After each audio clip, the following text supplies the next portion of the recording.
money in the bank. Hit you with the. Hit you with the bank. Hit you with the. Hit you with the 808. Hit you with the. Hit you with the 808. Bang to the bank. Bang, bang. I'm a boss, and you know that I'm finna shine. Got the money in the bank.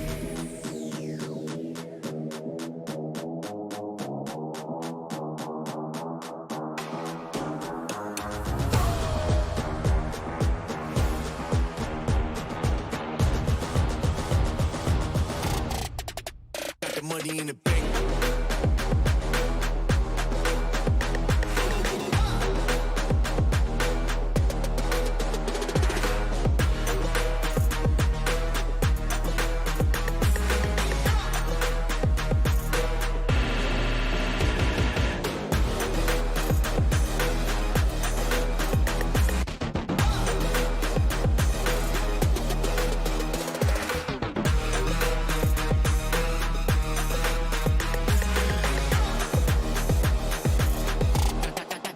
Got the money in the bank, bank, bank, bank, bank, bank, bank, bank, bank, bank, bank, bank.